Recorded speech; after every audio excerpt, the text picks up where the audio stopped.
नमस्कार। आज के ई मंच टॉक शो में मैं सभी दर्शकों का, हमारे मेहमान श्री शशि मोहन सिंह साहब, आईपीएस छत्तीसगढ़, मैं ई मंच की तरफ से आप सभी का हार्दिक स्वागत एवं अभिनंदन करता हूं। जैसा कि आप सभी जानते हैं कि ई मंच संगीत के क्षेत्र में जितने भी कलाकार हैं उनको आगे बढ़ाने के हिसाब से और नई नई चीजें, नए नए इंस्ट्रूमेंट पर जानकारी देने के लिए हर रविवार हम ई मंच टॉक शो करते हैं। इसके अलावा साहित्य से जुड़े जो हमारे एक्सपीरियंस्ड गेस्ट हैं उनके साथ भी हम चर्चा करते हैं। चर्चा की इसी कड़ी में आज हमारे साथ, हमारे लिए सौभाग्य की बात है कि हमारे छत्तीसगढ़ के ही हमारे अपने आईपीएस श्री शशि मोहन सिंह साहब जुड़े हुए हैं। आप न कि सिर्फ एक आईपीएस ऑफिसर हैं, आप एक एक्टर भी हैं, राइटर भी हैं और सामाजिक कार्यों में भी काफी जुड़े रहते हैं। सर नमस्कार, बहुत बहुत स्वागत ई मंच पर आपका। और मैं अपने आप को बहुत गौरवान्वित महसूस कर रहा हूं कि आज आपके साथ हम चर्चा कर रहे हैं और एक ऐसे मुद्दे पर चर्चा कर रहे हैं जो कि लोगों को जानने के लिए, लोगों को समझने के लिए और पुलिस डिपार्टमेंट का जो एक अपना इमेज है, स्वाभिमान है, उसको समझने के लिए ये टॉक शो बहुत ही जरूरी है। और मुझे उम्मीद है कि हमारे सभी दर्शकों को ये बहुत, आज का टॉक शो लोगों का नॉलेज बढ़ाएगा और समझेंगे इस मुद्दे को। सॉरी, मैं सर आपको बताना चाहूंगा कि मैं अभी इस समय अयोध्या में हूँ और एक रूरल एरिया में हूँ, तो कभी कभी नेट की थोड़ा सा इशू हो जाती है।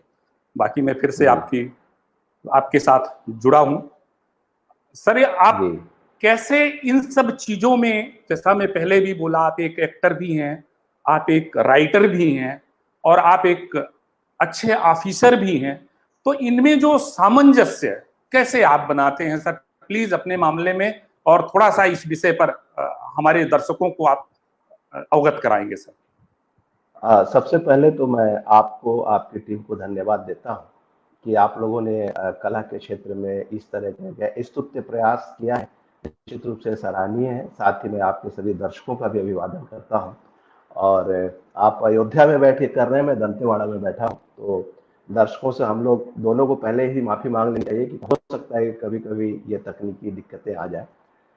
अभी जो आपका सवाल है, इस पे आते हैं कि मैं पुलिस ऑफिसर भी हूँ, एक्टर भी हूँ, राइटर भी हूँ, और समय का सामंजस्य मैं कैसे करता हूँ। तो इसके लिए मैं महाकवि नीरज की 4 पंक्तियों के साथ अपनी बात शुरू करूंगा। वो कहते हैं कि वक्त को जिसने न समझा उसको यहाँ मिटना पड़ा है, कि वक्त को जिसने न समझा उसको यहाँ मिटना पड़ा है, बच गया तलवार से तो फूल से कटना पड़ा है, चाहे कितनी भी बड़ी हो, चाहे कितनी भी कठिन हो, हर नदी की राह से चट्टान को हटना पड़ा है, हर नदी की राह से चट्टान को हटना पड़ा है। तो मेरा ये मानना है कि वक्त एक ऐसी चीज है जी, कि दुनिया में हर किसी को 24 घंटे ही मिले हैं। दुनिया में आप जितने भी लोगों को देखेंगे, कोई भी ऐसा नहीं है कि ईश्वर ने उसे ज्यादा समय दिया है। और मेरा ऐसा मानना है कि वक्त की समस्या कभी किसी को नहीं रहती, सारी समस्या उसके मैनेजमेंट की होती है। तो अगर हम टाइम मैनेजमेंट जानते हैं तो कहीं कोई दिक्कत नहीं आती है। अब रही बात पुलिस की नौकरी के दौरान ही एक्टिंग और राइटिंग जैसे काम भी करना, तो देखिए पुलिस की जो लाइफ होती है, पुलिस ऑफिसर की लाइफ होती है, तो हम जीवन से जुड़े हुए रहते हैं, समाज जुड़े रहते हैं। हमारा जो ज्यादातर हमारा समय समाज के बीच में व्यतीत होता है।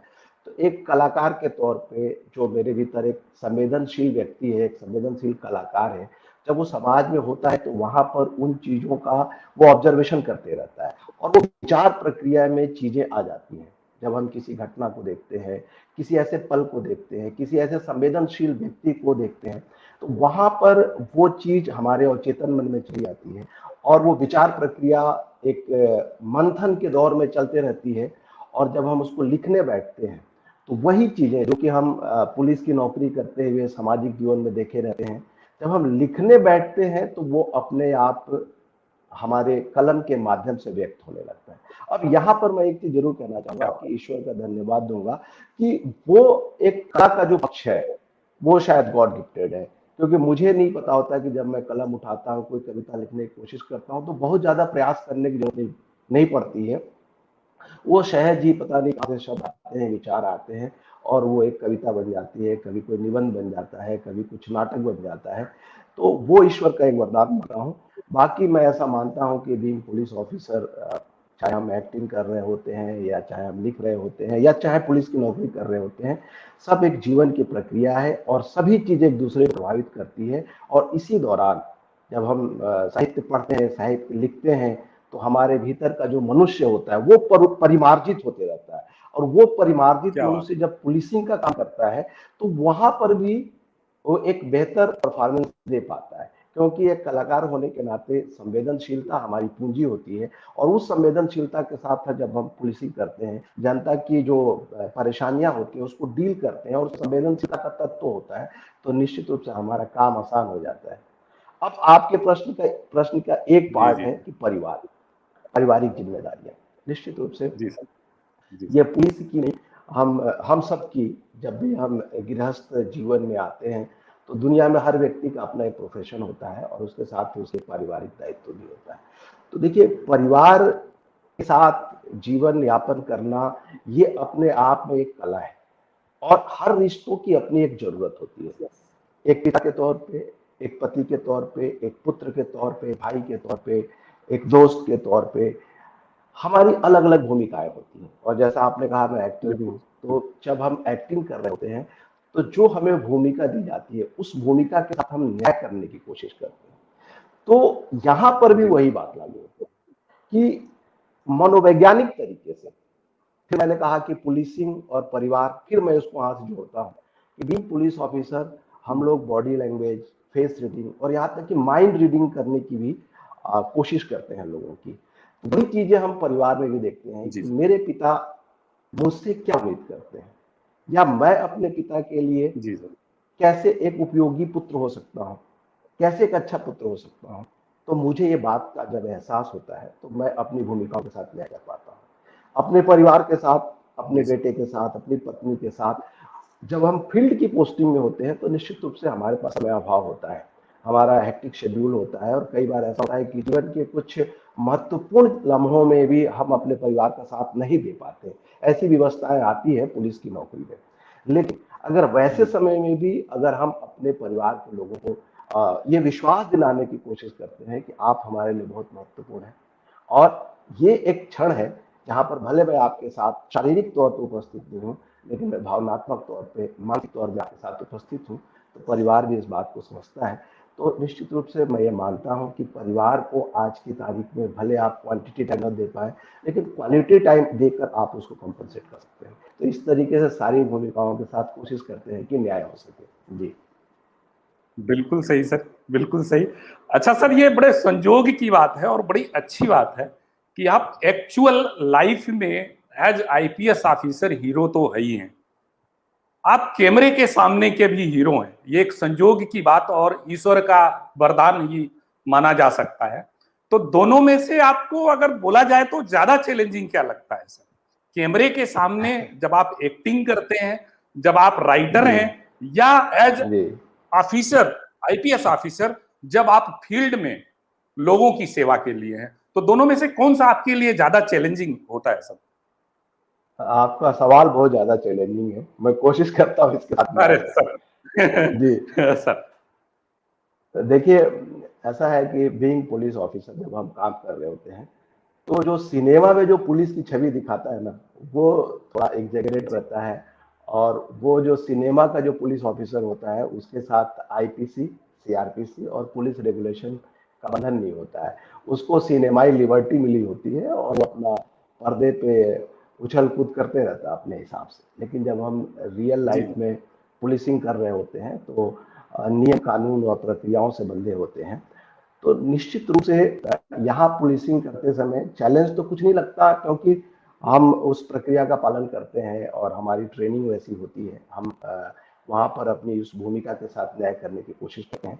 हाँ, लेकिन यहाँ पर मैं थोड़ा सा इस विषय पे एक रोशनी डालने की कोशिश करूंगा कि वहाँ पर जरूर चैलेंज लगता है कि जनता हमारे पास आती है, और कुछ ऐसे मुद्दे होते हैं जो डायरेक्ट पुलिस से रिलेटेड नहीं होते हैं। जैसे मैं उदाहरण के साथ बताना चाहूंगा और ये दर्शकों के लिए बहुत उपयोगी होगा कि जैसे दुकान, मकान, संपत्ति, ये इस टाइप के जो विवाद होते हैं कि कोई किसी का पैसा ले लिया, कोई किसी का मकान खाली कर रहा है, तो ऐसी मुद्दों पर भी जनता हमारे पास आती है और वो हमसे चाहती है कि हम उसके साथ न्याय करें। उसे कानून का पता नहीं होता है, लेकिन एक्चुअली जी जी पुलिस से क्रिमिनल केसेस को हम लोग हैंडल करते हैं।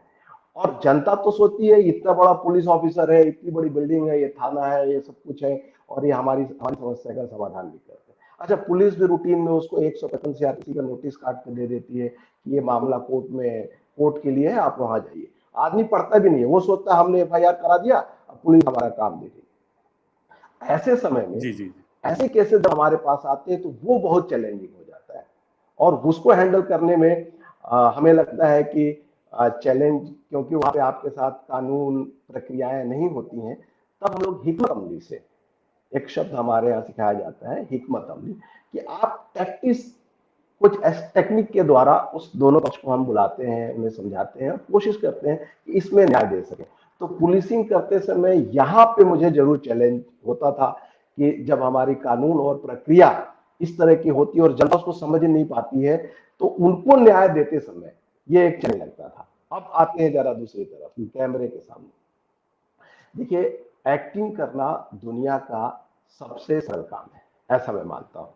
अब देखिए, अगर मैं आपको कहूं कि उपाध्याय जी एक लाइन देता हूं, एक डायलॉग बोलना है आपको कि मैं तुम्हें जान से मार दूंगा, अब मुझे बताइए कि आप क्या इस बात को नहीं बोल पाएंगे। दुनिया में 7 अरब की आबादी, लगभग दुनिया का हर आदमी इस लाइन को बोल सकता है कि मैं तुम्हें जान से मार दूंगा।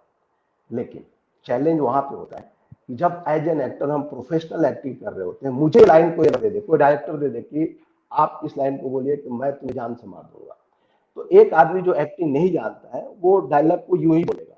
लेकिन मैं पहले डायरेक्टर से पूछूंगा कि as an actor, sorry as an character मैं कौन हूं, कहां हूं, जी मेरे एजुकेशनल जी जी बैकग्राउंड क्या है, मेरा एज क्या है, मैं किसको बोल रहा हूँ, जिसको बोल रहा हूँ मजाक में बोल रहा हूँ, मुझसे बोल रहा हूँ, मैं अपने दोस्त को बोल रहा हूँ कि दुश्मन को बोल रहा हूँ। और जब इतने सारे बहुत सारे सवालों के जवाब हमको मिल जाते हैं, तब हम उस कैरेक्टर का अपने दिमाग में एक खाका खींचते हैं, चित्र बनाते हैं। और चित्र बनाने के बाद जो एक्टिंग का फादर जिसको हमको स्टेनिस्लॉवस्की को बोलते हैं, वो हमारे गुरु हैं, और उनकी एक लाइन है कि फील एंड एक्सप्रेस, कि आप उस कैरेक्टर में जाइए। हम लोग कहते हैं कि पर त्वचा प्रवेश, आप उस स्किन, एंटर द स्किन, आप उस कैरेक्टर में घुस जाइए। और जब आप घुस जाते हैं कैरेक्टर में, देन फील एंड एक्सप्रेस, आप उस कैरेक्टर को फील करने लगते हैं, तब आपको एक्टिंग करने की जरूरत नहीं पड़ती है, अपने आप सब एक्सप्रेस होता है। तो ऐसा करते समय ये एक्टिंग वाला पार्ट हुआ। तो मुझे वहां भी, मैं जब एक्टिंग करता हूं तो मैं उस कैरेक्टर में चला जाता हूं, और कैरेक्टर में एक बार चला गया तो मुझे कुछ करने की जरूरत नहीं पड़ती है, अपने आप एक्टिंग होती है। हाँ, लेकिन चैलेंज, जैसे मैंने फिर से बताया कि कहाँ मुझे चैलेंज फील होता है, वैसे ही जब डायरेक्टर मुझे वो डांस करने के लिए बोलता है ना उपाध्याय जी, तो बड़ा चैलेंज फील होता है और वो थोड़ा मैं असहज होता हूँ। जी वहां पर वो जी जी चैलेंज वाला बात होता है, बट एक्टिंग, फाइटिंग, ये सब करने में पर्दे में कहीं कोई दिक्कत नहीं आती। जी, थैंक यू। जी जी बहुत अच्छे से सर आपने इस क्वेश्चन का रिप्लाई दिया। आगे अपन बढ़ते हैं सर। जैसा कि हम सभी जानते हैं कि आपकी पोस्टिंग नक्सल प्रभावित क्षेत्र में पोस्टिंग है, और बीते दिनों में एक ऐसे हादसे ने और इतनी बड़ी शहादत हुई हमारे जवानों की, जिससे पूरा देश स्तब्ध और भयभीत हो गया। इन सब के बावजूद ये सारी परिस्थितियों में रहकर अपनी जिम्मेदारियां आप जैसे ऑफिसर्स को, हमारे जवानों को निभानी पड़ती है। आप अपने आप को ऐसी परिस्थिति में कैसे मजबूत और निडर बनाए रखते हैं, ये हमारे जितने भी दर्शक हैं उनके लिए एक जरूर सबक होगा या सीखने की बात होगी कि हम छोटी सी कोई घटना सुनते हैं और हिल जाते हैं। आप लोग तो सर वही रह के, जीरो पॉइंट पे रह के आपको मैनेज करना है और सारी चीजें देखते हुए अपने आप को बैलेंस्ड भी रखना है। तो कैसे करते हैं सर? इसके लिए थोड़ा सा आप हमारे दर्शकों को बताएंगे सर, प्लीज। बहुत सही सवाल किया आपने। सबसे पहले तो मैं अपने उन शहीद साथियों को नमन करता हूं, उनकी शहादत को नमन करता हूं, और उसके बाद मैं इस सवाल का उत्तर आपको देने की कोशिश करता हूँ। देखिए, आपके सवाल का जो सबसे जी आखिरी सर। शब्द था वो थी निडरता, कि कैसे आप मजबूती से रहते हैं और कैसे निडरता के साथ आप लोग यहाँ पे सामना करते हैं। जिस दिन हम लोग पुलिस की वर्दी पहनते हैं और जब हमारी पुलिस की ट्रेनिंग होती है तो हमारा एक नया जन्म होता है। वहाँ पे हम लोग दूसरा जन्म लेते हैं। और मैं आपको बताऊं कि बीइंग पुलिस ऑफिसर किसी के लिए भी, सिर्फ मेरे लिए नहीं, पुलिस ऑफिसर, आर्मी ऑफिसर, जब हम वर्दी पहनते हैं और तिरंगे को सैल्यूट करते हैं और हम जब शपथ लेते हैं, उस दिन हमारे लिए आपने कहा निडरता, हम लोग इसमें कावर्डनेस शब्द का प्रयोग करते हैं कि हमारे सामने जी एक सर। तरफ अगर इस कावर्डनेस को, इस कायरता को रख लीजिए और दूसरी तरफ शहादत को रख लीजिए। तो हमारे लिए उस दिन से, जिस दिन से हम वर्दी पहन लेते हैं, कायरता एक गाली की तरह होता है। कोई पुलिस ऑफिसर, कोई आर्मी ऑफिसर अपने ऊपर एक गाली नहीं लेना चाहता है। और मौत का डर, मैं सही कहता हूं आपसे कि हम लोग के दिलो दिमाग से ये खौफ निकल जाता है, मरने का डर नहीं लगता है। और उस शहादत को हम लोग सम्मान करते हैं और हम लोग जानते हैं कि जब तक जीते रहेंगे इस माटी के लिए जिएंगे, इस माटी की सेवा करेंगे, और जिस दिन मरेंगे तो इस माटी के लिए मर जाएंगे। और वो मौत बहुत गौरवशाली होती है और उस मौत की जो तिरंगे में लपेटी जाती है, उस मौत, उस शहादत हमें प्रेरित करती है और फिर मौत का भय बिल्कुल नहीं लगता है। ये हमारे सब साथियों के जो पुलिस और आर्मी की नौकरी करते हैं, उनके दिलो दिमाग में ये बात बहुत गहराई से बैठी होती है। और जब मैं ये देखिए, बस्तर बड़ा अंचल है, यहाँ के सुदूर इलाकों में ऐसे जगहों पर देखिए, जिंदगी और मौत को तो थोड़ी देर के अलग हट देते हैं। जिंदगी की कठिन परिस्थितियों के बारे में मैं आपको बताऊं कि हमारा बस्तर एज सच केरल से भी बहुत बड़ा है और इतना दुर्गम जंगल है, पहाड़ी है, ऊंचे ऊंचे पहाड़ है, नदी है, नाले हैं। और वैसे दुर्गम स्थलों में भी, सुदूर अंचलों में कठिन परिस्थितियों में कैंप होते हैं। एक जंगल आपको अचानक हम ले जाएंगे, बोलेंगे देखिए उपाध्याय जी, एक जंगल है और यहाँ पे अब हम अपनी एक कंपनी को प्लांट करेंगे और हमारे 100-150 के जवान जंगल में, वहीं पर हम एक कैंप बनाते हैं, कंसंट्रेशन लगाते हैं, टेंट लगाते हैं और एक इंफ्रास्ट्रक्चर डेवलप करते हैं और हमारे 100-100, 150 जवान उस घने जंगल में कैंप बनाते रहने लगते हैं। आप इमेजिन करिए, कई जगह ऐसे जहाँ पे मोबाइल का टावर भी नहीं है, दुर्गम, न सड़क, न बिजली, न पानी। ऐसी स्थितियों में जनरेटर के सहारे हमारे जवान इस देश के लिए, इस माटी के लिए कठिन परिस्थितियों में, दुर्गम जगह में वहां पे रहते हैं। उनकी शारीरिक और मानसिक स्थिति की आप कल्पना करिए कि जो व्यक्ति अपने परिवार से दूर इन जंगलों में रहता है और कभी भी कहीं भी एनकाउंटर, ब्लास्ट, ये सारी चीजें होती रहती है, साथ में शहादत भी चलती रहती है। ये सब के बावजूद भी हम लोग भी कोशिश करते हैं बीइंग ऑफिसर, अपने जवानों का मनोबल बढ़ाए। जहां तक छत्तीसगढ़ पुलिस की बात है, हमारे डीजीपी साहब ने स्पंदन कार्यक्रम चालू किया हुआ है, जिसके तहत हम उनके शारीरिक, मानसिक, बौद्धिक, भावनात्मक, उनके भीतर के जो कुछ कलाकार है उसको भी हम जागृत करने की कोशिश करते हैं। तमाम कोशिश करते हैं कि हम अपने जवानों का मनोबल बना के रखें इन दुर्गम जंगल में, कठिन परिस्थितियों में। और हमारे जवान, हमारे अधिकारी, हमारे कर्मचारी ऐसी जगह में न सिर्फ रह रहे हैं, बल्कि वीरता के साथ, दृढ़ता के साथ, संकल्प शक्ति के साथ इन कायर नक्सलियों के साथ लोहा ले रहे हैं। और मैं आपको यकीन दिलाता हूं आपके माध्यम से, इस ई मंच के माध्यम से दर्शकों को, कि वो दिन दूर नहीं कि जब छत्तीसगढ़ पुलिस, हमारे सीआरपीएफ के जवान इन दुर्दांत नक्सलियों के ऊपर विजय प्राप्त करेंगे। उपाध्याय जी, मैं आपको एक फिगर देना चाहूंगा, मैं बताना चाहूंगा, जैसा आपने कहा कि बहुत सारे लोग जी इसको सर। देख रहे हैं। ये नक्सली, जी सर। ये आतंकवादी है, ये आतंक फैलाते हैं और आतंक, यही इनकी सफलता है कि 3 साल में 1 या 2 बार ये ब्लास्ट करेंगे, कोई बड़ा हादसा करेंगे जिसमें हमारे जवानों की शहादत हो जाती है और इसको ये भुनाते रहते हैं मीडिया के माध्यम, सब जगह ऐसा माहौल क्रिएट कर देते हैं। पिछले 4 साल का मैं आपको फिगर देता हूँ, सॉरी 3 साल का, पिछले 3 साल में नक्सलियों के साथ मुठभेड़ में हमारे 117 जवानों की शहादत हुई और सेम टाइम में हमने 229 नक्सलियों को मारा है। लेकिन होता क्या है कि ये छुटपुट मरते रहते हैं, जनता के सामने एक साथ में फिगर नहीं जाता है। और आज बस्तर में नक्सलियों को पुलिस और हमारे पैरामिलिट्री के फोर्स मिलकर इनको बहुत पीछे अकेला जा चुका है। आज बस्तर में ये लड़ाई, आप आंकड़ों को जाके देखेंगे, सब कुछ उपलब्ध है, आप गूगल करेंगे तो आपको पता चलेगा कि पुलिस कैसे धीरे धीरे धीरे धीरे इनके एरिया में घुसकर इनको चैलेंज कर रही है, और इनको न सिर्फ चैलेंज कर रही है बल्कि परास्त भी कर रही है। तो निश्चित रूप से आपका सवाल सही है, ये कठिन परिस्थिति तो है, लेकिन मैंने शुरू में कहा कि हम लोग बनाए ही इसीलिए गए। हम जब नया जन्म लेते हैं तो हम एक डिफरेंट, हम आदमी से पुलिस बन जाते हैं, तो जब हम पुलिस बन जाते हैं तो हमारा माइंड सेट वैसा हो जाता है, और इन दुर्गम परिस्थितियों में जीने के हम आदी हो जाते हैं, लड़ने के आदी हो जाते हैं। और रही बात निडरता की, तो ये हमारे रगों में बहता है, हम लोग बिल्कुल भी बहादुरी के साथ अपने उसको अंजाम देते हैं। मैं छोटी सी घटना बताऊंगा कि एक बार मैं नक्सलियों के साथ मुठभेड़ कर रहा था, गोली चल रही थी, रात का समय था, एक स्कूल में हमारी पार्टी रुकी हुई थी, 69 लोग थे, मैं लीड कर रहा था, और गोली चलाते समय मेरा जो गन मैन था मेरे बाजू में ही था, उसको गोली लग गई और वो गिर गया। लेकिन आप देखिए कि वो गिरने के बाद भी न तो उसने कोई आवाज निकाली ना मुझे बताया, लेकिन मुझे तो एहसास हुआ थोड़ी देर के बाद कि देयर इज समथिंग रॉन्ग, और मैंने उसका नाम लिया, उदय शंकर झा नाम था उसका। बोला झा क्या हुआ? उसने बोला कुछ नहीं। मैं उसकी आवाज से पकड़ लिया कि कुछ तो हो गया है। मैं गोली चला, उस सेम टाइम में मैंने हाथ ऐसे रखा उसके सर पे, तो मेरे हाथ में खून आ गया। अब देखिए आप, अगर वो डरता तो घबरा जाता, चिल्लाने लगता। उसने बोला सर आप चिंता मत करिए, आप गोली चलाइए, मैं ठीक हूँ। मैं उसके सिर पे साथ उसका ढांढस बताते रहा कि तुम घबराओ मत, बिल्कुल अभी थोड़ी देर में तुम्हें हॉस्पिटल ले जाऊंगा। तो ऐसे सीन होते रहते हैं, और ये हमारी जवान की उस बहादुरी की एक किस्सा मैं आपको बता रहा हूँ कि हमारे जवान यहाँ पे रहते हैं, लड़ते हैं, वो डरते नहीं। तो ये मैं आपके दर्शकों को ये बताना चाहता हूँ बिल्कुल कि हम बिल्कुल लोग सही। बहुत स्ट्रॉन्ग मानसिक स्थिति के साथ लड़ रहे हैं।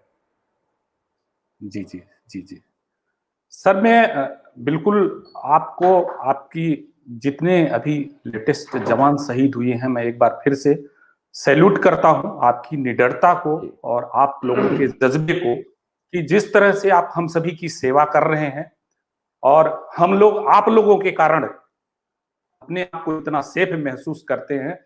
उसके लिए मैं जो भी बोलूं आज वो शब्द तो बहुत कम है। सर, जैसा आपने बोला कि हमारे जो छत्तीसगढ़ में नक्सली हैं वो आतंकवाद से कम नहीं है, आतंकवादी से कम नहीं है। सर, यहाँ पे मैं थोड़ी सी एक बात ये कहना चाहूंगा कि जो आतंकवादी होते हैं, जो बॉर्डर पे हमारे जवान शहीद होते हैं, वहां पे दुश्मन जो है वो हमारे देश का नहीं है, किसी और देश का होता है।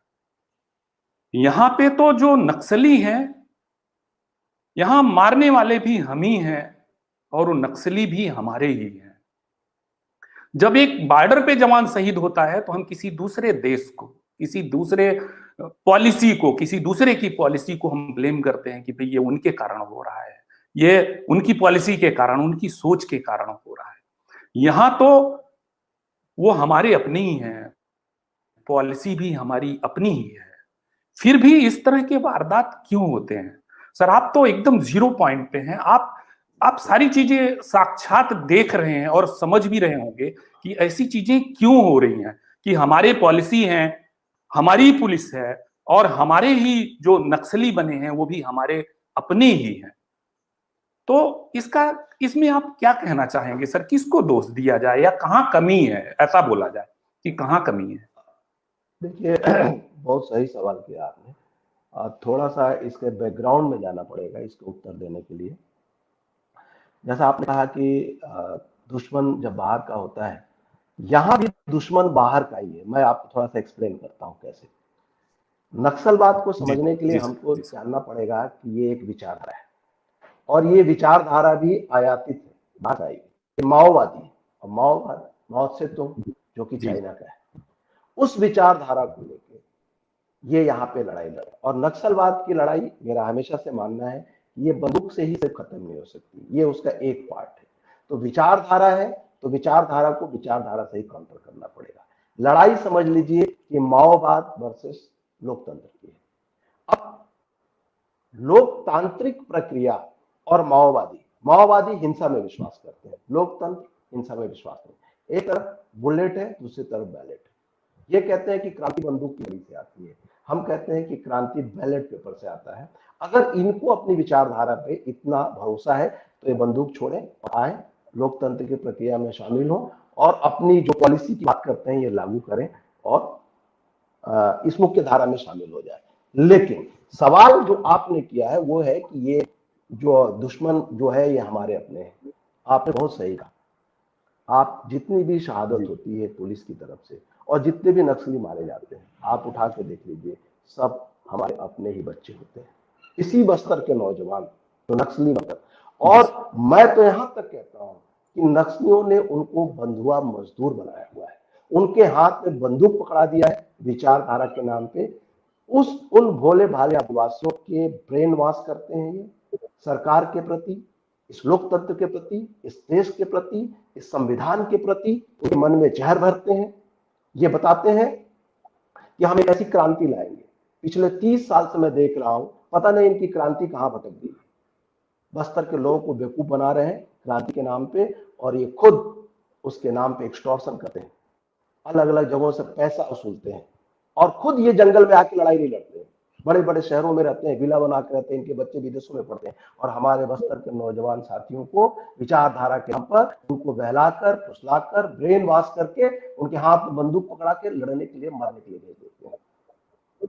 अच्छा, अब हम इंटरनेशनल परिप्रेक्ष्य में इस बात को देखते हैं कि ये जिस विचारधारा की बात करते हैं, ये विचारधारा पूरी दुनिया में सोवियत संघ इटसेल्फ, चाइना, थोड़ी देर तक चाइना को यहां रख देते हैं, रखते हैं सोवियत संघ, पोलैंड, हंगरी, यूगोस्लाविया, चेकोस्लोवाकिया, तमाम पूर्वी जर्मनी, इन सब तमाम देशों में इनका ये कम्युनिस्ट शासन लागू हुआ, जिसे माओवादी बात करते हैं। नेपाल भी साथ में, इन सारे देशों में लागू किए। इनका सिस्टम बुरी तरीके से फेल हो गया।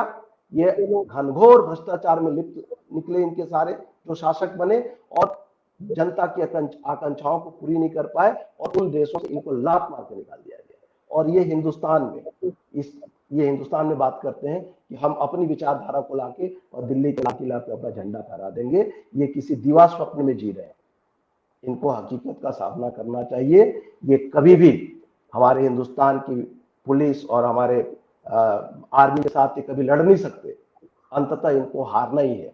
केवल ये हमारे आदिवासी भोले भाले युवकों को बेवकूफ बनाकर बंदूक देकर मरने के लिए भेज देते हैं। लेकिन मैं आपको एक इसमें शुभ संकेत देना चाहता हूं कि धीरे धीरे बस्तर की जनता, बस्तर के नवयुवक इनके मोह जाल को तोड़ने में सफल हो रहे हैं।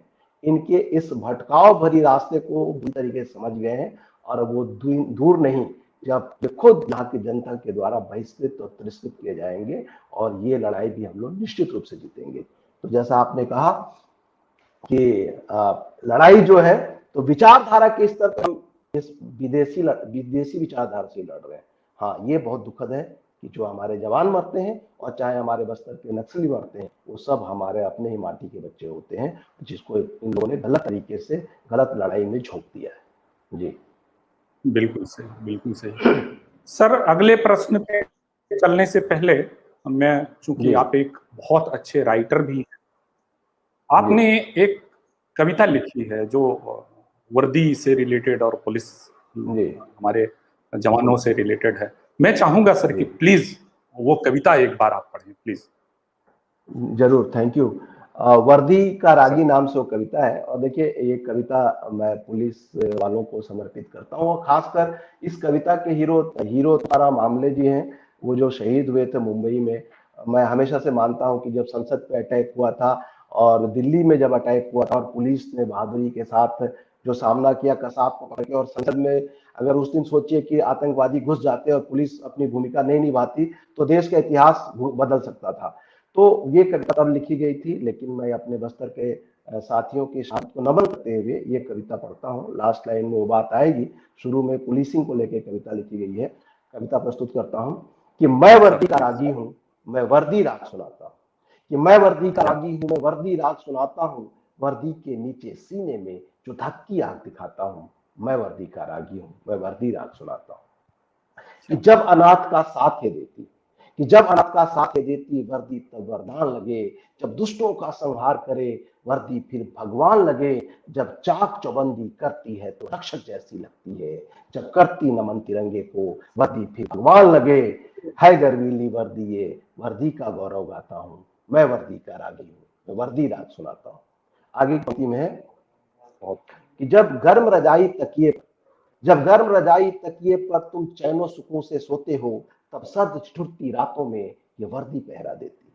कि जब गर्म रजाई तकिए पर तुम चैनो सुकून से सोते हो, तब सर्द ठिठुरती रातों में ये वर्दी पहरा देती है। जब एसी कूलर पंखों में गर्मी का रोना रोकते हो, तब कड़ी दोपहरी सड़कों पर ये लू के थपेड़े सहती है। अरे वर्दी है तो सिस्टम है, सिस्टम का कवच बताता हूँ, मैं वर्दी का रागी हूँ, वर्दी राग सुनाता हूँ। और लास्ट लाइन में वो बात जिसके लिए शुरू किया था मैंने कहना, कि वतन के खातिर वर्दी ने कितनी कुर्बानी दे डाली, कि वतन के खातिर वर्दी ने कितनी कुर्बानी दे डाली, जान हथेली पर रखकर अपनी जवानी दे डाली। याद करो संसद का हमला, आतंक से सहमी मुंबई को, दुश्मन को चढ़ाया धूल धूल, वहां वर्दी की निशानी दे डाली। कि जब वर्दी लिपटे तिरंगे से, कि जब वर्दी लिपटे तिरंगे से, वर्दी पे शीश झुकाता हूँ, मैं वर्दी का रागी हूँ, मैं वर्दी राग सुनाता हूँ, मैं वर्दी का रागी हूँ, मैं वर्दी राग सुनाता हूँ। जी, क्या बात सर, जय हिंद सर। इसको सुन के मेरे रोंगटे खड़े हो गए और मुझे थैंक यू। विश्वास है कि जितने लोग, जितने दर्शक इसे देख रहे हैं, आपकी कविता सुने हैं, तो जरूर कहीं न कहीं उनके भी सेम पोजीशन हुई होगी जैसा मुझे हुआ। अगर वर्दी है, अगर हमारा पुलिस डिपार्टमेंट है, तो हम हैं। हमारे जब जवान हैं, तो हम अपने आप को कैसे सुरक्षा महसूस कर रहे हैं, वो एक नागरिक होने के नाते मैं बिल्कुल महसूस करता हूं, और सभी महसूस करते हैं कि आप लोगों के कारण हम हैं। जी, सर, मैं क्वेश्चन आगे बढ़ाऊं, मेरे मन में जरूर। एक सवाल आता है कि बचपन से ही हम देखते हैं कि यदि हम कोई काम करना चाहते हैं और उसे मना कर दिया जाए, छोटी सी बात है कि मैं कहीं जाना चाहूं और पिताजी या घर वाले कोई मना कर दें, तो बड़ी चिढ़ सी लगती है। मतलब ऐसा फील होता है कि छोड़ो ना, क्यों करना है। जी, और हमारे जवान जो होते हैं, जी, या हमारे जो पुलिस डिपार्टमेंट के लोग होते हैं, ये कभी कभी ढेर सारे समय ऐसी सिचुएशन आती है, क्योंकि इनको ढेर सारे प्रोटोकॉल्स में रह के काम करना पड़ता है। वो कुछ सोच रहे हैं, आर्डर कुछ और होता है, या कभी कभी उस समय भी आपको आदेश दिया गया, आपके साथ के लोग आदेश दे रहे हैं, आपके ऑफिसर्स आदेश दे रहे हैं, वैसा करना है। ऐसी सिचुएशंस में आपको अपने आप पे कंट्रोल करना, अपने मन पे कंट्रोल करना, क्योंकि आपको वहां जाके खाली गुस्सा नहीं दिखाना है, उसमें आपको डिसीजन लेना है और सामने से लड़ाई भी करनी है, दुश्मन को भी संभालना है। तो ऐसे में आप लोग कैसे अपने आप को मोटिवेट करते हैं और कैसे अपने आप को समझा लेते हैं कि यस, ये जो बोला गया हम यही करते हैं, हमने जो सोचा कहीं ना कहीं हम उसको किनारे कर लेते हैं। ये कितना आसान होता है या कितना मुश्किल होता है, सर मैं आपके शब्दों में सुनना चाहूंगा। ये बहुत सही आपने पुलिस के मनोविज्ञान को पकड़ा है यहाँ पे। निश्चित रूप से कठिन परिस्थितियां आती है पुलिस की नौकरी के दौरान। कई बार ऐसी स्थिति होती है सर, कि जब कर्तव्य, भावना, बुद्धि सबके बीच में संघर्ष हो जाता है, समझ में नहीं आता कि क्या सही है क्या गलत है। कई पक्ष होते हैं, कई पक्ष अपने अपने पक्ष होते हैं, उन सारे पक्षों के बीच में आपको एक रास्ता निकालना होता है और अंजाम तक पहुंचना होता है। तो व्यवहारिक जीवन में बहुत दिक्कतें आती हैं, निश्चित रूप से मैं आपकी बात से सहमत हूँ।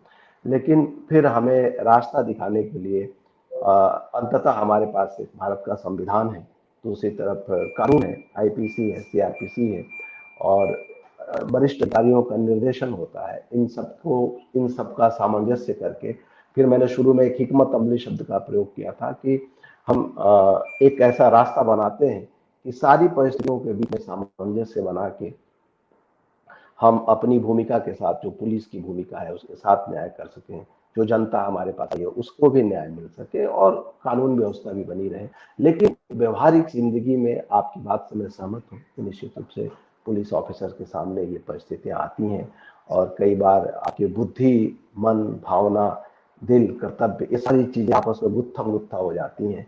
लेकिन कई बार व्यवस्थाएं भी होती हैं, उन व्यवस्थाओं के बीच से ही व्यवस्था बनाना होता है और फिर हम लोग अपने कर्तव्य पथ पे बढ़ते हैं। कई बार मन महसूस करते हैं क्योंकि हम तो पुलिस में आए हैं, हमें ऑर्डर मारने की ट्रेनिंग दी जाती है।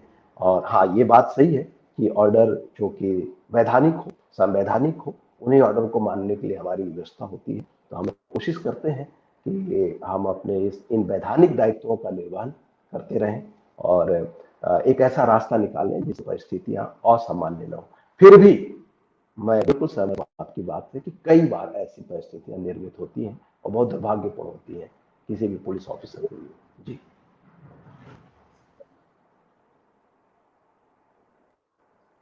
जी जी सर। सर आपने बहुत अच्छे से इसका जो रिप्लाई दिया है, मैं इसमें थोड़ा सा एक स्टेप और आगे देखते हैं सर। अभी जैसे हमको पेपर्स में या समाचार माध्यम से पता लगता है कि एक जवान ने दूसरे जवान को गोली मार दी या सुसाइड कर लिया, क्योंकि कहीं ना कहीं वो डिप्रेशन का कारण भी बनता है। इस तरह जब आदमी काम नहीं कर पाता है या जब अपने मन की नहीं कर पाता है, या जब वो कभी मान लीजिए उसको छुट्टी चाहिए और उस समय पोजीशन नहीं है कि वो छुट्टी पे जा सके, तो ढेर सारी ऐसी वारदातें होती हैं। ऐसे समय पे ऐसे ऑफिसर्स को जो डिप्रेशन में जा सकते हैं या जिनको ये सब चीजें ध्यान दे, डायमेंशनल एक मल्टी टैलेंटेड पर्सनालिटी हैं, आपके हिसाब से ऐसी सिचुएशन में उनको कैसे अवॉइड करना चाहिए कि वो ऐसे डिसीजन ना लें जो उनके हित में या परिवार के हित में या डिपार्टमेंट के हित में ना हो? यदि ऐसी कभी सोच आती है उनके दिमाग में, तो उससे कैसे उनको अलग करना चाहिए या कैसे वो अलग हो सकते हैं? सर आप क्या उनको सजेस्ट करना चाहेंगे? देखिए, आपने बहुत सही बात कही। बस्तर में बहुत सारे ऐसे केसेस देखने को मिलते हैं जब हमारे साथी जवान अ, आत्महत्या की ओर विवश हो जाते हैं। आप समझिए कि एक परिस्थिति ऐसी है, दुर्गम यहाँ का, मैंने शुरू में ही बताया कि बहुत दुर्गम कठिन जीवन की परिस्थितियां हैं, परिवार से आदमी दूर रहता है और वैसे समय में अपने मनोवेग पे, अपनी संवेदनाओं पे, अपनी फीलिंग्स पे कंट्रोल करना कई बार कुछ साथियों के लिए संभव नहीं हो पाता है और एक दुर्भाग्यपूर्ण परिस्थितियों में ऐसा वो कदम उठा लेते हैं। मैं उनसे यही कहना चाहूंगा कि निश्चित रूप से लाइफ में एक कठिन समय है। इन कठिन समय का सामना हमें बहादुरी के साथ करना है और ये तो हमारी ट्रेनिंग का पार्ट भी होता है।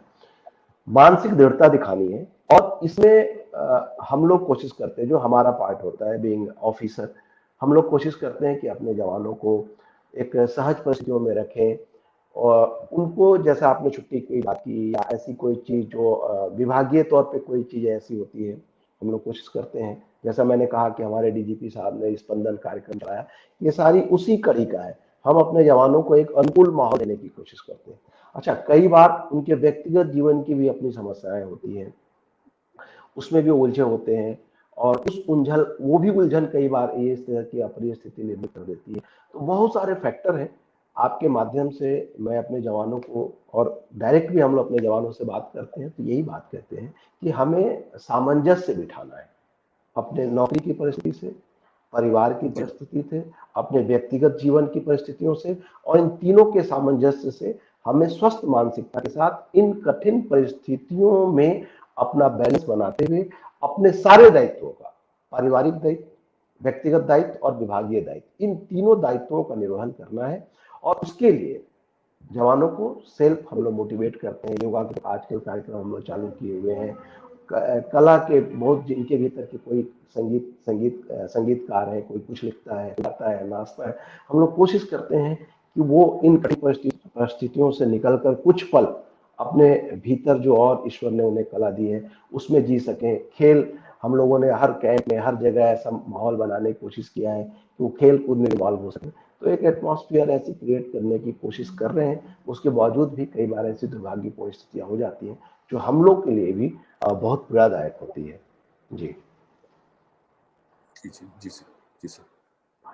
सर एक और बात है कि जैसे आजकल करप्शन एक बहुत बड़ा मुद्दा है जी और एक ही विभाग नहीं, ढेर सारे विभाग हैं। इसमें जितना लेने वाला दोषी होता है उससे कहीं कम देने वाला भी नहीं होता है। जी। और इसका असर अगर एक कहीं भी केस आता है तो डिपार्टमेंट पे भी पड़ता है, पर्सनल पे भी पड़ता है। जैसे अभी एग्जाम्पल तौर पे देखा जाए, जो महाराष्ट्र का केस हुआ है, ये एक जी। बहुत बड़ी सीख है। और आपकी तो जो छवि एक कर्तव्यनिष्ठ अधिकारी की है, और आप दूसरों के लिए एक प्रेरणा स्रोत भी हैं। आप इस निगेटिविटी से कैसे बचते हैं सर? और दूसरों को कैसे आप सजेस्ट कर सकते हैं कि भाई आप ऐसी निगेटिविटी से बचिए और इससे कैसे बाहर रहिए? तो एक आपका मत इस पे क्या है सर? देखिए, मैं आपको ये बताऊं कि जो भ्रष्टाचार की बात है, अभी महाराष्ट्र का आपने उदाहरण दिया, पेपर में है, इसके लिए जांच एजेंसियां जांच कर रही हैं। जांच के बाद वस्तु स्थिति का खुलासा होगा, उसमें कोई भी कमेंट्स बिल्कुल सर, करना मेरे हिसाब से सही नहीं है। लेकिन फिर भी बिल्कुल इस सर। तरह की जो भी खबरें हैं और समाज में ये एक सच्चाई की तरह है, बहुत ही दुर्भाग्यपूर्ण है, बहुत दुखद है। और भ्रष्टाचार ये सिर्फ पुलिस डिपार्टमेंट की बात नहीं है, ये जी, किसी भी डिपार्टमेंट की, और मैं तो कहता हूँ डिपार्टमेंट से भी अलग हट के मैं बात करूँ, सरकारी विभाग से अलग भी भ्रष्टाचार हर जगह दिखाई देता है। मैं अभी आप देखिए इजराइल की बात करते हैं थोड़ी देर के लिए। अभी आपने देखा कि वहां के जो इजराइल के प्रधानमंत्री हैं बेंजामिन नेतन्याहू, उनके ऊपर भ्रष्टाचार का आरोप वो सेम टाइम अभी अभी रिसेंटली चल रहा है। आप देखेंगे दुनिया के तमाम बड़े देशों के बड़े बड़े पद पे बैठे हुए लोग भ्रष्टाचार के आरोप से घिरे हुए हैं। तो चाहे बस्तर से लेके वाशिंगटन तक ये भ्रष्टाचार जी का सर। रोग देश काल और परिस्थितियों से ऊपर, देश देश की सीमाओं को चीर के, आप ऐतिहासिक प्रागैतिहास इतिहास में चले जाए, वहां भी आपको देखा जाएगा कि चाणक्य ने अपने अर्थशास्त्र नामक बुक में घूस लेने के 40 तरीके बताए हुए हैं। यानी कहने का मतलब कि ये भ्रष्टाचार एक सर्वकालिक है। तो मैं कभी कभी इस पे बहुत चिंतन करता हूं कि इसका मूल कारण क्या है। तो मुझे समझ में जी आता है सर। कि भ्रष्टाचार किसी विभाग की बात नहीं है, किसी देश की बात नहीं है, किसी समय की बात नहीं है। एक्चुअली ये मनुष्य के मन के भीतर बैठी हुई एक कैंसर नुमा बीमारी है, और इसको दूर करने के लिए हमें मनोवैज्ञानिक स्तर पर जाना होगा। देखिए, हम अगर समाज में भौतिकता को बढ़ाएंगे तो भ्रष्टाचार भी बढ़ेगा। तो हमें जो हमारी प्राचीन जीवन पद्धति थी कि हमें भौतिकता से ऊपर उठकर आध्यात्मिकता की ओर जाना है, और आपको एक ऐसा जीवन मूल्य लेके आना पड़ेगा जहां पर ऐसे संस्कार बचपन से ही बच्चों को डालना पड़ेगा, जहां पर आपको ये बात बच्चे के दिमाग में परिवार के लेवल पे, स्कूल के लेवल पे, कॉलेज के लेवल पे, समाज में एक ऐसा वातावरण बनाना पड़ेगा कि वो इस भ्रष्टाचार को शुरू से ही गलत समझे। जो भ्रष्टाचारी बिल्कुल हैं, सही। जो एन केन प्राकृत धन दौलत इकट्ठा कर ले रहे हैं, वो अगर आप समाज उसको हीरो बनाएगा तो भ्रष्टाचार की समस्या का समाधान नहीं होगा। जहां तक मेरे बिल्कुल सही। डिपार्टमेंट की बात है, आपका सवाल चूंकि पुलिस डिपार्टमेंट से था इसलिए मैं पुनः उस विषय पे आता हूँ कि देखिए, सर। कहीं भी पुलिस डिपार्टमेंट में अगर ऐसी कोई स्थिति होती है तो उसके लिए एक प्रक्रिया है। उस प्रक्रिया के तहत सजा का प्रावधान है। मैं लोगों से कहता हूं कि अगर कोई भ्रष्टाचार कहीं आपको दिखता है तो आप भ्रष्टाचार में शामिल मत हो जाइए, आप अगली कड़ी की ओर जाइए, और जो अधिकारी आपसे पैसा मांगता है उसके ऊपर वाले अधिकारी को आप कंप्लेन करिए।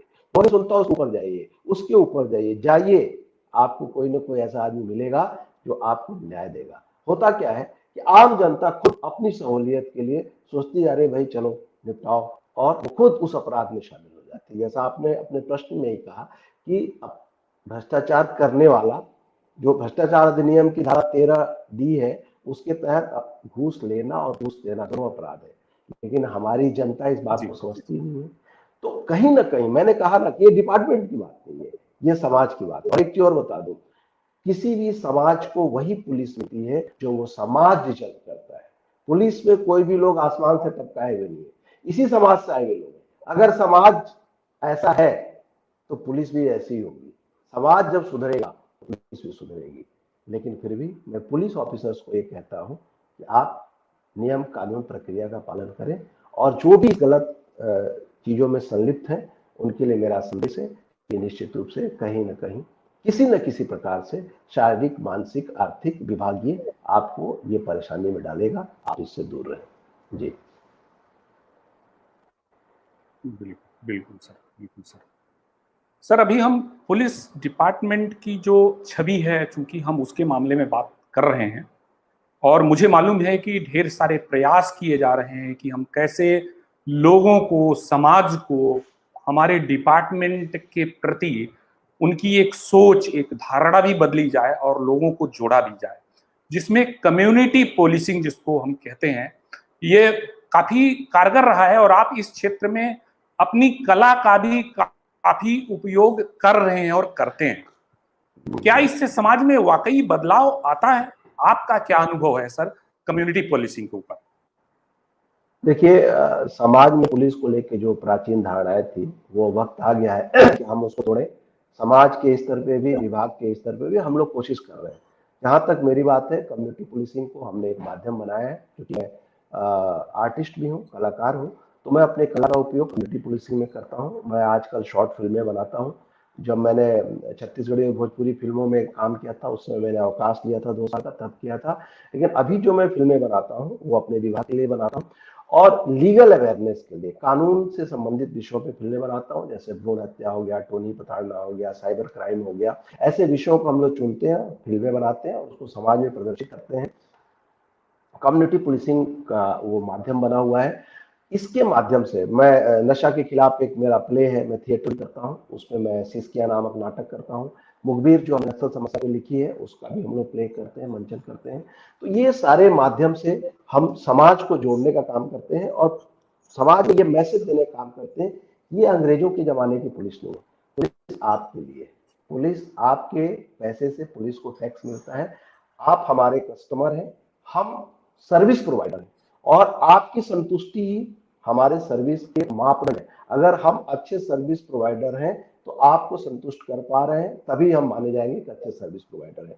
उसका माध्यम कम्युनिटी पुलिस है। इससे पुलिस और जनता के बीच में एक जो दूरी रहती है, हमें, जब मैं भी पुलिस में नहीं था तो ऐसे ही सोचता था, लेकिन जब मैं पुलिस में आया तो मुझे समझ में आया कि पुलिस को लेके समाज में बहुत सारी भ्रांतियां हैं। जैसे कि लोग कहते हैं ना कि पुलिस वालों से दोस्ती और दुश्मनी बेकार, दोस्ती और दुश्मनी दोनों नहीं होनी चाहिए, पुलिस वाले अपने बाप के भी नहीं होते।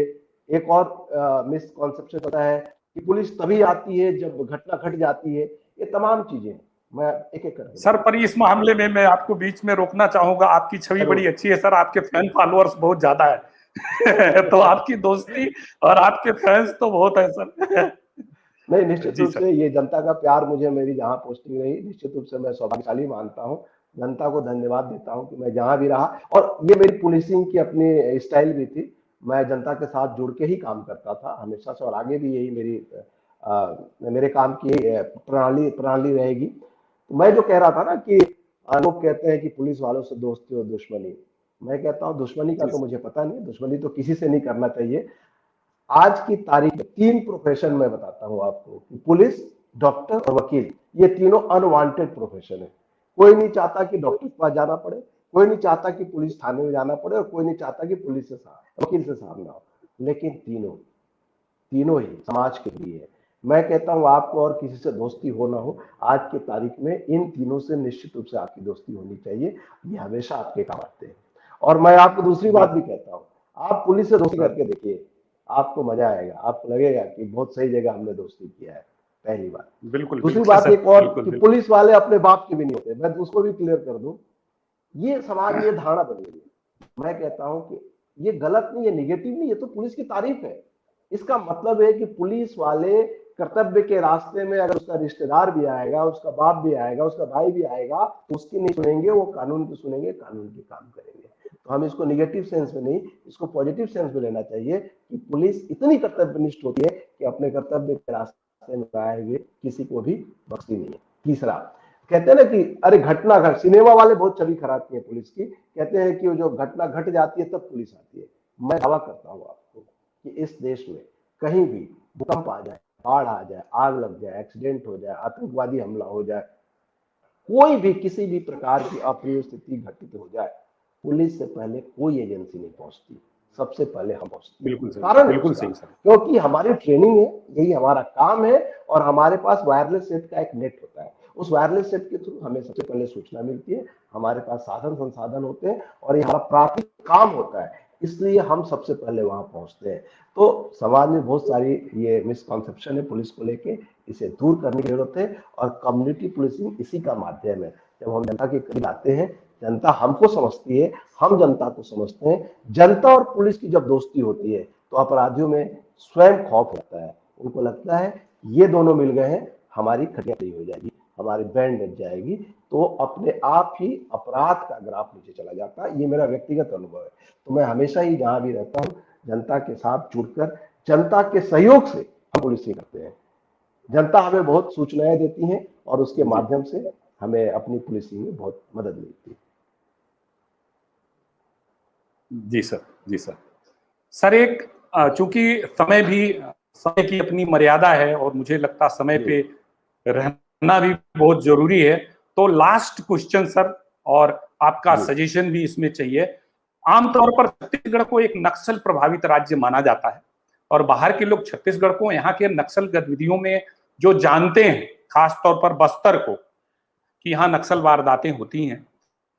परंतु अगर हम पिछले आयोजनों की बात करें तो अभी बस्तर में मुझे पूरा मालूम है, और काफी मैं नजदीक से देखा हूं, जो अबूझमाड़ में एक मैराथन दौड़ हुई थी, और उसमें लगभग 15,000 लोगों ने भाग लिया था अबूझमाड़ में जाके।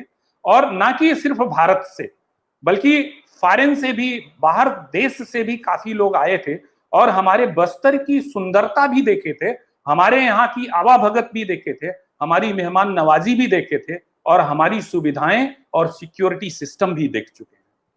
तो आपसे सर मैं ये लोगों तक मैसेज पहुंचाना चाहूंगा कि बस्तर में, चूंकि आप वहीं पोस्टेड हैं, तो लोगों को आप बस्तर के मामले में, हमारे छत्तीसगढ़ के मामले में क्या मैसेज देते हैं सर? बहुत सही बात कहा आपने। मैं अपने छत्तीसगढ़, बस्तर छत्तीसगढ़ का एक पार्ट है, लेकिन मैदानी इलाकों के बहुत सारे साथियों से पूछता हूँ कि आप बस्तर गए हो, तो बोलते नहीं साहब, वहाँ कहाँ जाएंगे, वहाँ तो नक्सली हैं। मैं बोला नहीं, यहाँ नक्सली नहीं, बस्तर में आइए, आपको यहाँ की खूबसूरती आपका मन मोह लेगी। मैं आपको बताऊं, मैं 1.5 साल पहले हैदराबाद पुलिस एकेडमी गया था, और वहाँ पे हमारे बैचमेट्स लोगों का परिचय जब हो रहा था कि कौन कहाँ से, देश के अलग अलग हिस्सों से पुलिस ऑफिसर आए थे। जब मैं कहा कि मैं दंतेवाड़ा आया हूँ, तो सब चौंक गए, अरे आप दंतेवाड़ा से आए, ऐसा जैसे कि यहाँ पे कदम कदम पे बम फटता है, गोली चलती है, हम लड़ाई मारते हैं, फिर खड़े होते हैं, फिर चलने लगते हैं। अरे बिल्कुल ऐसा नहीं है, आप आइए। बस्तर निहायत ही प्राकृतिक रूप से खूबसूरत एक जगह है। यहाँ का जीवन स्तर आप देखिए, आपका मन मोह लेगा। ये बस्तर एक सम्मोहन है, एक जादू है इस बस्तर के जंगलों में। दूसरा, आपने मैराथन का नाम लिया, मैं आपको दंतेवाड़ा का बताऊं, हमारे दंतेवाड़ा के युवा कलेक्टर दीपक सोनी जी यहाँ पे डेनेक्स नाम के एक कपड़ों का ब्रांड लॉन्च किए हैं। वो ब्रांड बहुत लोकप्रिय हो रहा है, तेजी से लोकप्रिय हो रहा है। इस तरह की चीजों से भी बस्तर की पहचान है, लेकिन हम तो सिर्फ यही सोचते हैं, पूरा देश यही सोचता है कि बस्तर बोलने से बस यहाँ पे नक्सलवाद है। बिल्कुल नहीं है। ये इतना खूबसूरत प्राकृतिक स्थल है कि आप यहाँ पर आकर मंत्रमुग्ध हो जाएंगे। मैं आपके मंच के माध्यम से पूरे देश के साथियों को कहता हूं कि आप आइए। बस्तर एक बहुत ही टूरिस्ट प्लेस है, और यहाँ के आदिवासी जीवन का जो आनंद है, आप इसको लीजिए, निश्चित रूप से आप आनंदित हो। सर अभी एक संस्कृत का बड़ा बढ़िया श्लोक है, मुझे कभी भी जब साहित्य और कला की बात आती है तो याद आता है।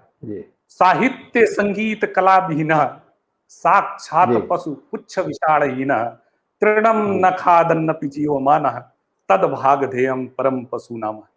आप कितना भी आगे बढ़ लें, कुछ भी कर लें, अगर आपके अंदर साहित्य, संगीत और कला नहीं है तो उसकी तुलना इंसान से की ही नहीं जाती। और हमारे लिए बहुत बड़े सौभाग्य की बात है कि आज हमारे बीच हम जिससे चर्चा कर रहे हैं, आप एक सफल आईपीएस ऑफिसर के साथ साथ कला और साहित्य में भी उतनी ही पकड़ रखते हैं, और उतने ही अच्छे से एक वक्ता भी हैं, कवि भी हैं।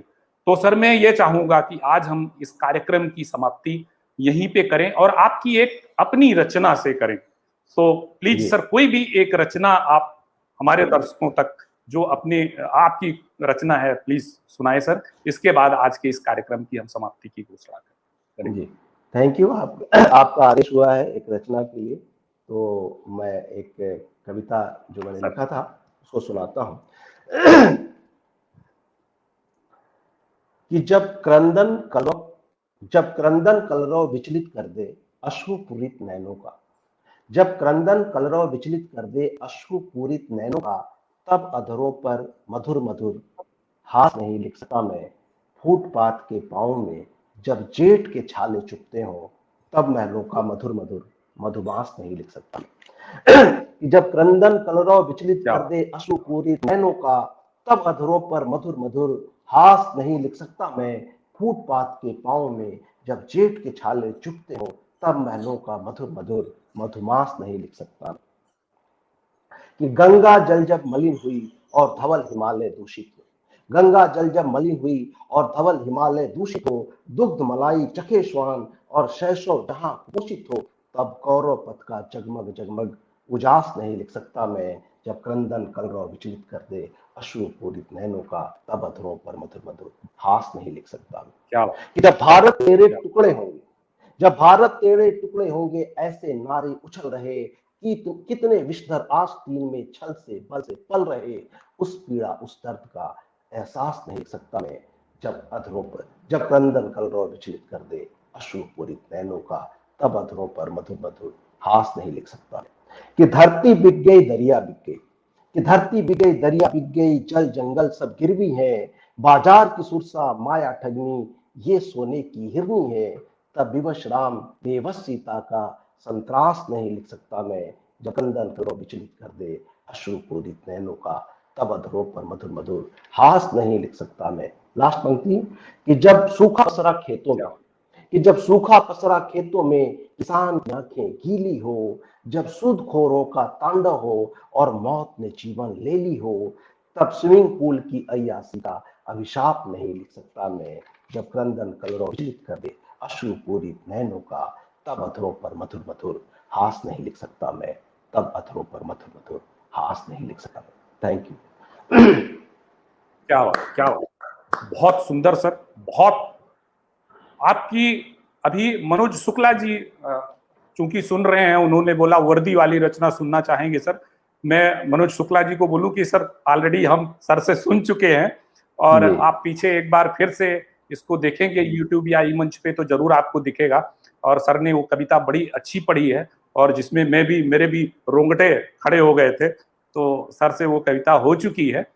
सर मैं, चूंकि समय ऑलरेडी हो चुका है, और मैं एक बार फिर से हमारे ई मंच की तरफ से आपका बहुत बहुत आभार कि आपने इतना समय निकाल कर हमारे दर्शकों को, हमारे सभी श्रोताओं को, जो अभी सुने हैं, सुन रहे हैं या आगे सुनेंगे, सभी के लिए हमारे छत्तीसगढ़, स्पेशली बस्तर दंतेवाड़ा के लिए जो आपने एक मैसेज लोगों को दिया है, जो उनके जो अंदर एक गलत फहमी है नक्सल को लेके या वहां की छटा को लेके, वहां की सुंदरता को लेके जो आपने बताया है, हमें पूरा विश्वास है कि इससे काफी लोग लाभान्वित होंगे और एक्चुअल जानने की और समझने की एक उनको इससे मंच मिला है। मैं आज का कार्यक्रम यही समाप्त करता हूं सर। बहुत बहुत आभार, धन्यवाद। फिर मैं कभी आपको कष्ट दूंगा सर, क्योंकि आपने इतनी प्रतिभा है, तो आगे कुछ और प्रतिभा के साथ चर्चा करेंगे। सो थैंक यू सर, शुभ रात्रि। आपको भी थैंक यू, आपके दर्शकों को भी बहुत धन्यवाद। थैंक यू, आपकी पूरी टीम को thank you. Thank you. Thank you.